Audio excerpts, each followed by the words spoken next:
ویسے آپ نے لوڈو کھیلنے کے لیے یہ لکھنے ہیں تو جائز ہے، باقی اس کا تعویذ بنانا یہ تو کوئی جائز نہیں۔ نہ انسان اغوا کر سکے گا نہ جن، کوئی کڈنپ نہیں کر سکے گا انشاءاللہ۔ ایک کاغذ پر آپ لکھ لیں والدین، قلت حیلتی انت وسیلتی ادرکنی یا رسول اللہ، اور اس کو پلاسٹک کوٹنگ کر کے بچے کے گلے میں ڈال دیں، اللہ نے چاہا تو ان کو کوئی اغوا نہیں کر سکے گا۔ اس طرح لکھنا ہے کہ جہاں جہاں دائرے والے حروف ہیں نا، جیسے قلت کا قاف دو نقطے والا، اس کا قاف کے بیچ میں کاغذ نظر آئے گا، یہ اس کو منہ کھلا رکھنا کہتے ہیں۔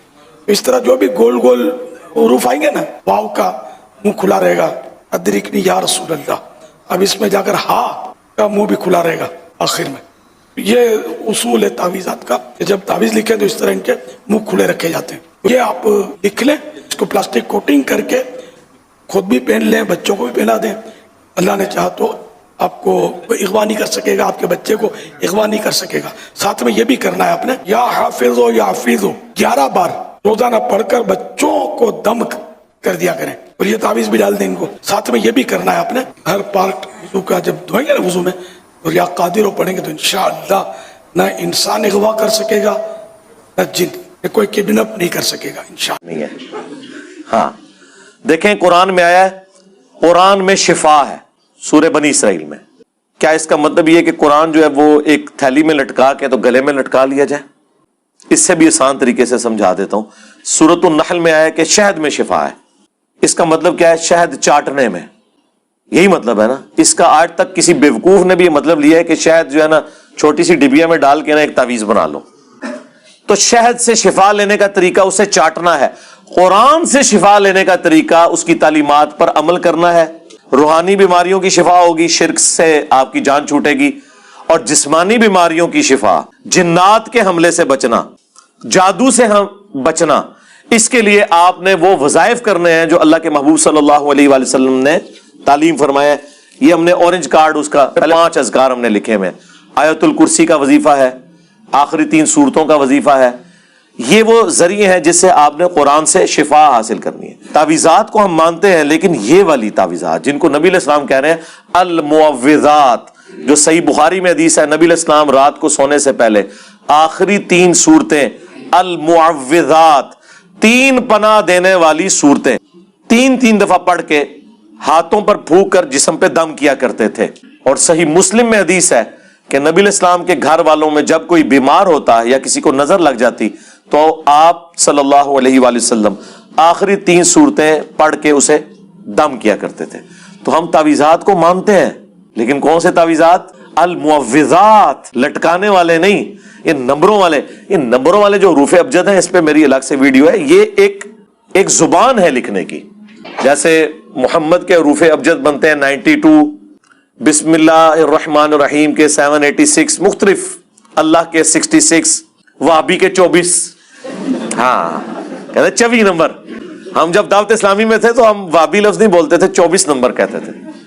تو بعد میں جب یہ بات آئی نا کہ جی ہمیں 24 گھنٹے کی زندگی قرآن و سنت کے مطابق گزارنی چاہیے، تو وہاں پہ بعض لوگوں نے مدنی اعتراض کر دیا۔ جیسے نبی اسلام کبھی کہتے تھے نا کہ وہ یہودی 10 محرم کا روزہ رکھتے ہیں، تو صحابہ نے کہا کہ یہ تو یہودیوں کی ایک قسم کی مماثلت ہو جائے گی، تو نبی نے فرمایا صلی اللہ علیہ وآلہ وسلم آپ 9 کا بھی ساتھ رکھ لو۔ تو یہ لوگ پتا جب ادھر ہوا نا کہ 24، تو اگر آپ کہیں گے 24 گھنٹے کی زندگی قرآن و سنت کے مطابق گزاریں، یہ تو وابی زندگی ہو جائے گی۔ تو انہوں نے کہا آپ ڈبل 12 کہہ لیا کرو تاکہ 12ویں کی نسبت۔ یار یہ میں آپ کو ریئل ٹائم ڈیٹا بتا رہا ہوں، ڈبل 12۔ الیاس قادری صاحب کبھی نہیں بولیں گے 24 گھنٹے کی زندگی، ڈبل 12۔ ہاں جب آپ کی پستی کا لیول یہ ہو کہ آپ ڈیجٹس کے اندر الجھے ہوئے ہوں۔ آپ میں اور غیر مسلموں میں کیا فرق ہے؟ وہ کہتے ہیں 13 نمبر جو ہے ان لکی ہے، اور آپ کہتے ہیں 12 نمبر لکی ہے۔ وہ سارے ہی اللہ کے نمبر ہیں بھائی، الحمدللہ۔ تو ظاہری اسباب تو اختیار کر رہے ہیں۔ نبی علیہ السلام کی تو کہیں گے تعلیمات نہیں ہے کہ آپ کو پیاس لگے تو آپ جو ہے وہ 10 دفعہ دروشی پڑھ لیں، بھوک لگے تو 10 دفعہ آپ سبحان اللہ و بحمدہ سبحان اللہ العظیم پڑھ لیں۔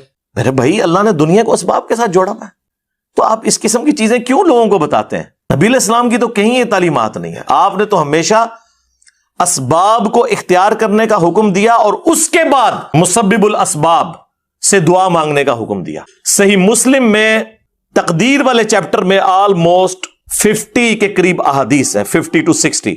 اس کی جو آخری حدیث ہے نا، وہ حضرت ابو ہریرہ رضی اللہ تعالیٰ عنہ کو نبی علیہ السلام نے فرمایا، اے ابو ہریرہ، جو چیز تجھے نفع دے اس کے لیے پوری کوشش کرنا، اس کے بعد اللہ سے مدد طلب کرنا، کاہلی نہ کرنا، سستی نہ کرنا. پھر بھی تیرے خلاف رزلٹ آ جائے تو پھر کہنا جو اللہ کی مرضی.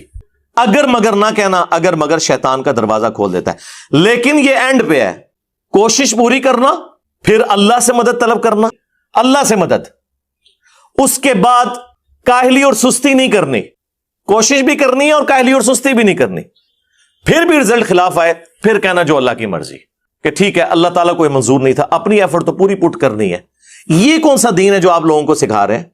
آپ اس نبی کے ماننے والے ہو جس نبی نے آپ کو ہر نماز کی ہر رکعت میں سورۃ الفاتحہ تعلیم فرمائی ہے، اور اس میں جو آیت نمبر 4 ہے، ایاک نعبد و ایاک نستعین، اے اللہ ہم عبادت بھی صرف تیری کرتے ہیں اور مدد بھی یعنی دعا بھی صرف تجھی سے مانگتے ہیں.